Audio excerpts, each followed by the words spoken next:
Hi there. So this is a quick video all about academic publishing. If you don't know me, I'm Mark. I'm the research librarian at Cardiff Met, and I take quite an active interest in what goes on in this world. So hopefully you'll be able to learn something new today. It'll be quite a short video. I'll go through some slides, and I'll go into a few sort of demos and awareness raising type things as well for you towards the end. So focus of today is going to be on talking about some key concepts in academic publishing, talking about the process itself, some hints and tips as well from experience, and also again that sort of awareness raising of resources that are out there to help you choose a journal to publish in, for instance, and things like that.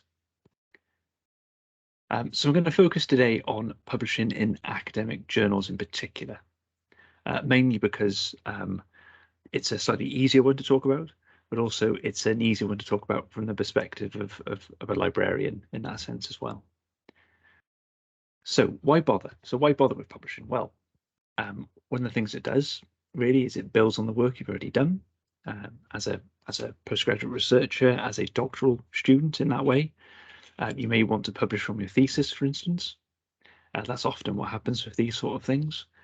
But it's also really about reaching an important audience as well for you. So you may want to reach practitioners, it could be teachers, it could be practitioners in your field, it could be practitioners within your disciplines in that way. So you want to reach an important audience for the work that you've generated and created. You may want to start off in a new area for your career. So you may want to be wanting to take an academic career, and publishing is very important for an academic career. It's a thing that forms part of assessment. It's a thing that forms part of job applications, for instance. And in that way, it also externally validates your research and actually can help you build confidence in your work. And equally, it's quite a nice thing to do, as I've got at the bottom here. You've worked hard on something, you worked hard on your thesis. Why not try and publish from that? To get your work out into the world in that sense and get it, again, externally validated in that way. So I'll talk a little bit about the process. I tend to badge this as a 4-step process. And really some of this can be considered to be easier than others in terms of those steps. Sometimes you may need to go back and forward between steps, for instance, but I'll touch upon that in a minute. It's really a connected process in that way. It's kind of it's not really a virtuous circle in that sense, but it's really a process that could hopefully help you by thinking about it as a connected thing. So step 1, preparation. Do you want to collaborate or not? Often when people are starting out, they are collaborating with people. They're collaborating with their supervisors. They may be collaborating with fellow doctoral students, or they may be collaborating with other academics and other universities. It depends on the work that you're doing. Or you could be going solo, which again is a perfectly valid thing to do, to publish a solo academic paper in that sense. It just depends on where you're at with what you're doing. But it's an important thing to think about, and important decisions to make. When to publish is another important step within this preparation zone. In terms of during or after completion of your work, so of your thesis, I'm using there as an example, you may be publishing during it because you may be generating data and insights and new information that you think would be worthwhile to publish and have out there, or you may be waiting until after completion. Again, it'll depend on the nature of the thesis that you're writing, and mostly depend on the nature of the discipline that you're in as well. It may be more standard to publish during your thesis, but it may be more standard to publish after completion. For instance, if you're looking to publish within the humanities or within English and creative writing and that sort of thing, it tends to be more after completion that sort of thing happens in. That really does connect to this point of discipline norms. Discipline norms really trumps a loss of this. What you get as information and as advice from your supervisors is going to trump really probably anything I'm saying, but also in that sense of helping you to integrate within these worlds as well.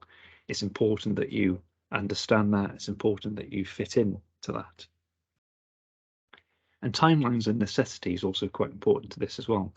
You may be needing to publish in that sense, because you may be looking to move into a permanent contract in an academic institution, and you may be wanting to publish to prove that you can fulfill the criteria of those jobs. And also timelines as well.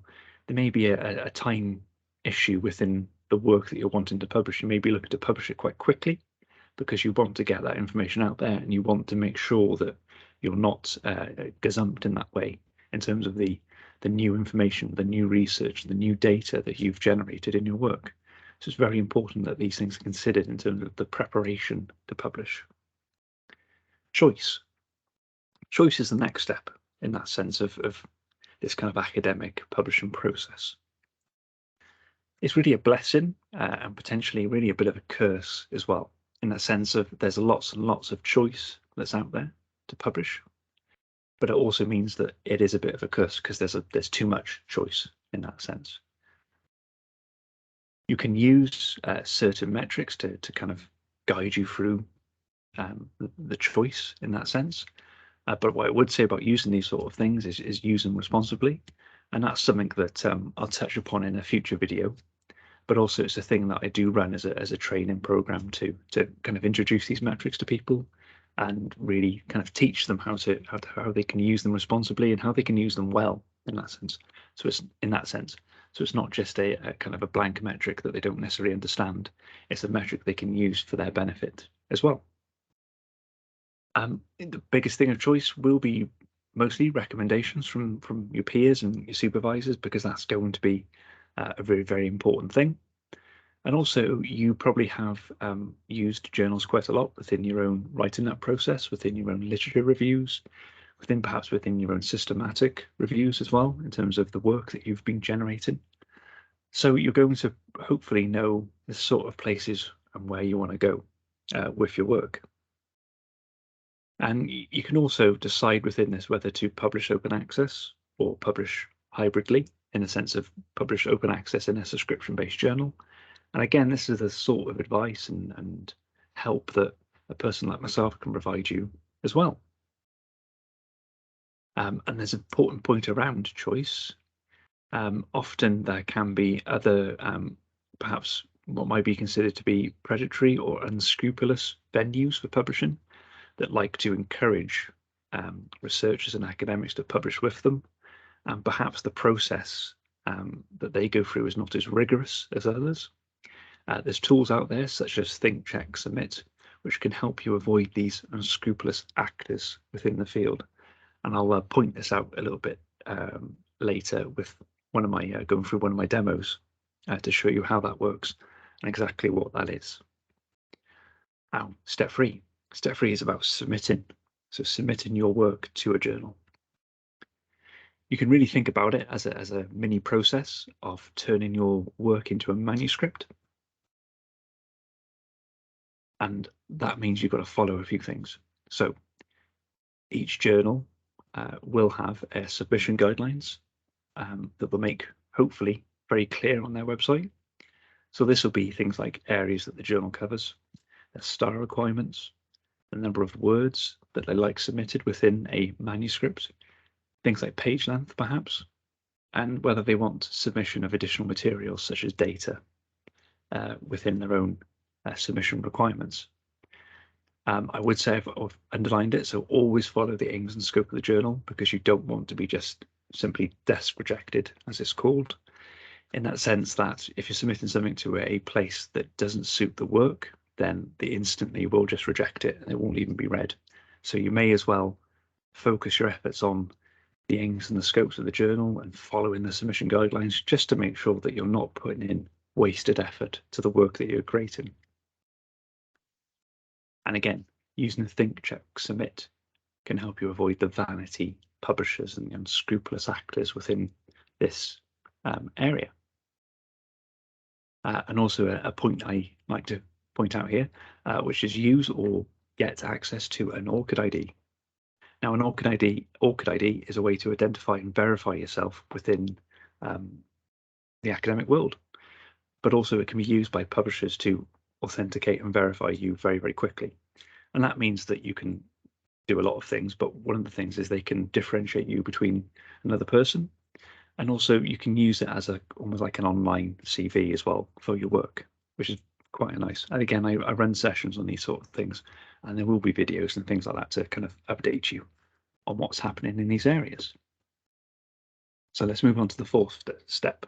The fourth step happens after submitting, and that's the peer review process. Now, you've probably heard of peer review.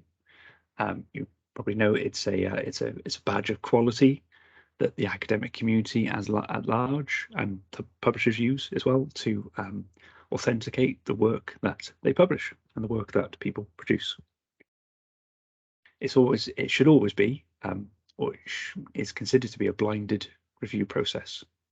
Now, this is the traditional way to do things, but it also means it could be quite a cold and discouraging process.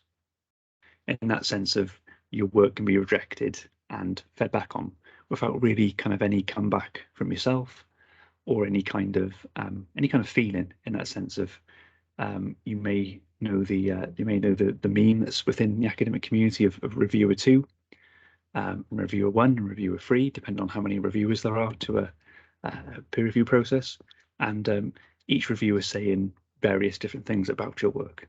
But again, you can't go back to it. You can't necessarily respond to it if it is rejected.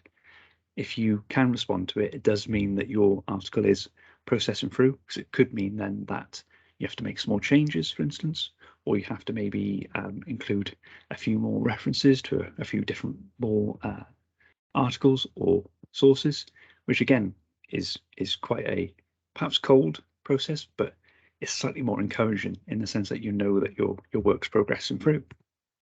There's also new ways that are happening within peer review.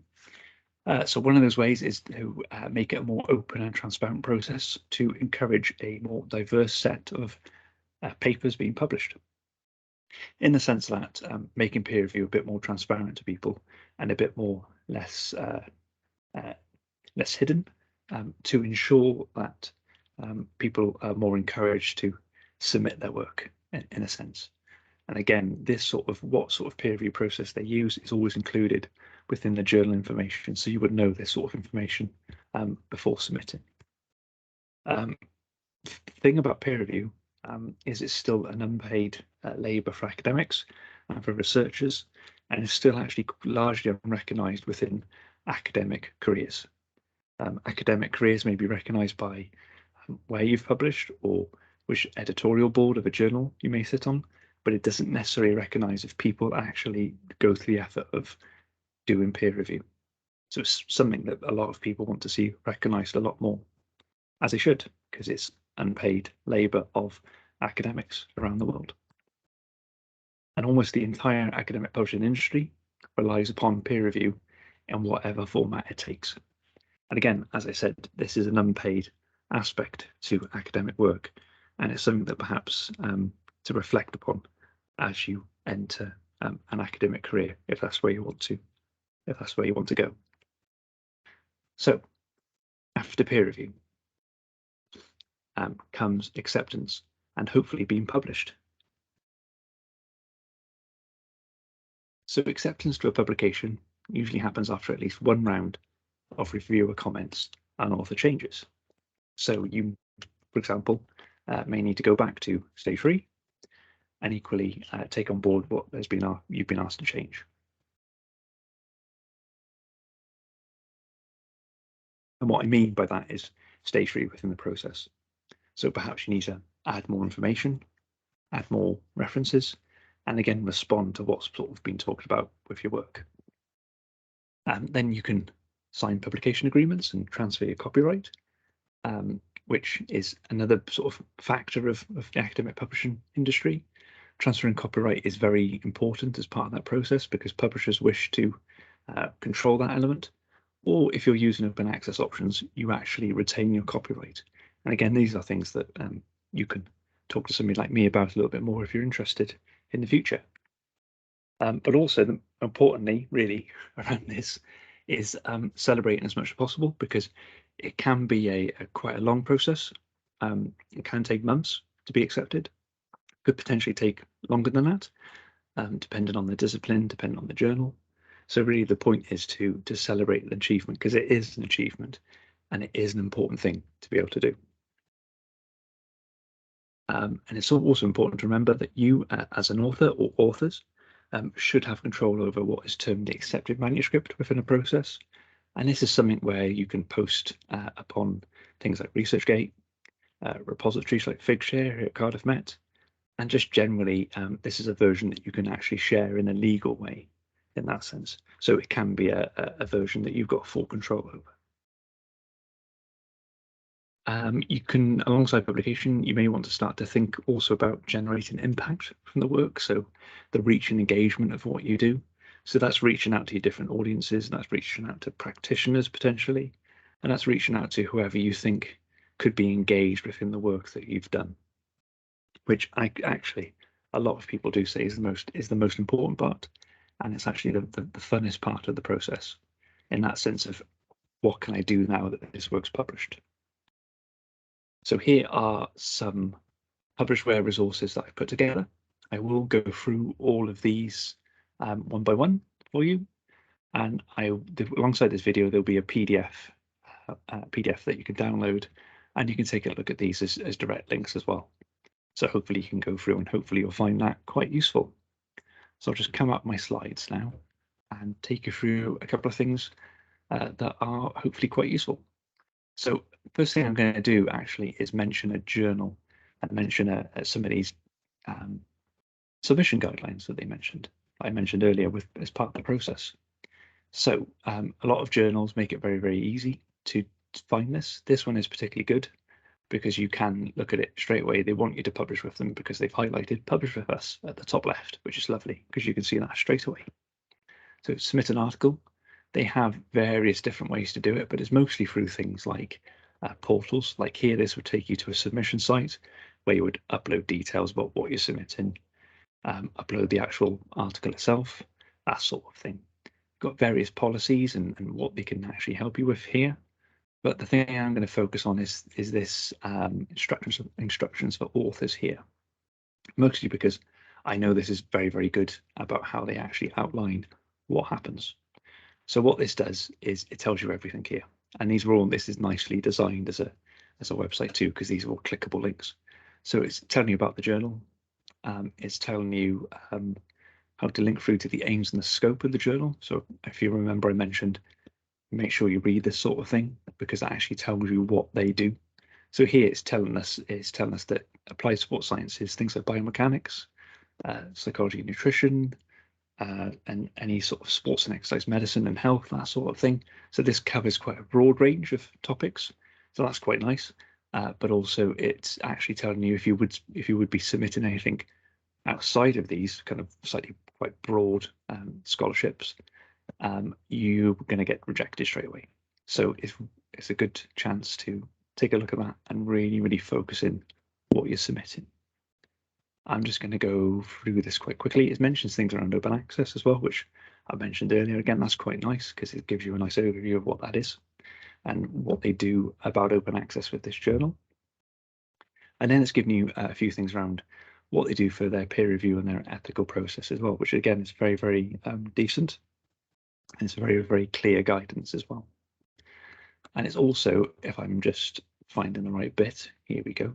So it's also giving you here a really nice, straightforward view on how to prepare your submission, prepare your paper. So it's giving you different article types, because again, you may be looking at doing a slightly different type of article. What they mean by original investigation there is original research. They're just terming it in a different way. And reviews, again, they're slightly separate article types. So again, it will depend on what sort of article you're looking to submit, but that's really giving you a very, very good overview of what to give them. And again, that's the sort of thing to take a look at and to really follow very, very closely. I'm going to come off the journal website now because that's pretty much all that you need to know from this at the moment.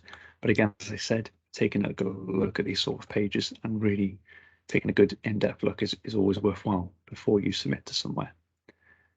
It's probably worthwhile looking at it as you're thinking of writing something as well, in that sense, just to give you a really good idea of what's happening in that field or within these journals. All big journal publishers now have journal suggestion tools. So I'm going to use this one from Taylor and Francis to show you. But essentially, you can generate an abstract of your work. So that kind of quick summary, you can post it into here, copy and paste in. And what it will do is it uses a little bit of artificial intelligence, AI, to take a look at the what you've written and make some suggestions about journals to publish in. So if you're not sure about where to publish, you can use these sort of tools to kind of help you, which I think is very good because, again, that goes back to that thing about choice. You may not necessarily know where you want to go, so you want to try and find out where to go. And if that in that mind as well, there's a few more options around finding out this sort of thing. There's this tool called Jane, which is a journal author name estimator, which is very similar to what we've got here from Taylor and Francis, but it goes a bit broader in that sense. If it doesn't just search Taylor and Francis journals, it searches a whole load more journals. But it basically works the same way. You can put in an abstract, or you can just actually put in a title, and it will find journals that match up to that. You can also search as well using a keyword. So you could put in any kind of search terms that you may think that fit your article, and then this will hopefully find journals for you. Very similarly are these two next coming up from journalguide.com, and also this journal finder as well. They work in very similar ways. You can put an abstract, put in the title, and it will match things up for you. And this one is more of a hub, as it's kind of got here by the name. You can go through various different subject areas here. By bringing them all up, there's many different subject areas that you can take a look at. I'm going to just flick through psychology here. So you can go into sort of the discipline itself as a top layer, but then you can go into the bits in between, to the different levels, to the different sub-disciplines that exist within these overarching terms. And that's quite nice, again, because you can really go into a lot of detail about the journals that are out there. And again, you could also just search as well, so you can do it either way. But it's very nice in that way, and it gives you lots of different options as well, because it does actually show up things like open access options too, which is this kind of symbol here. Now, in terms of identifying places, you will find that there will be some places out there in terms of journals that perhaps don't look as professional as perhaps others. Taylor and Francis, for instance, is a very professional journal and very well-respected journal publisher, but there will be plenty of others out there that perhaps aren't. So it's always worthwhile using this tool, either for books and chapters, because actually this is relevant for books and chapters too. I'm going to focus on journals just for now, as this is what this talk is about. This essentially takes you a lot through a series of checklists where you can think about where you're submitting, you can check where you're submitting, and you can then also think about submitting in that sense of, go through these steps here. This is very nice because in terms of checking, it gives you this really nice, straightforward checklist where actually it's quite interactive in that sense. You can check it off on the website. So that's quite nice. And this gives you various different things to check. And I always quite like, in particular, this bit at the bottom, because it says is the publisher a member of a recognised industry initiative? And this is quite important because lots of journals will claim to be legitimate and they don't belong to any of these here. And these are all legitimate places that sort of recognise legitimate publishers and recognise the good actors within this space, including open access journal publishers too. So you can use this tool. I do thoroughly recommend it. But also, it's also a thing where I should say is I'm always happy as a person within the university to help people. So if you do, if you have come across a place and you're not sure about it, I'm always happy to take you through what to check and indeed help you check myself too. So please just feel free to get in touch. I'm going to end on a last point about open access. It's a slightly misunderstood area in that sense that lots of people think you have to pay to publish open access, but you don't have to in most cases. You can use this tool, which is the directory of open access journals, the doaj.org. And this is a place where you can search for journals that don't charge APCs. This is what we mean by here, this big number here. These are journals that don't charge authors to publish within them, but you also get to publish open access. So then anybody in the world can access your work.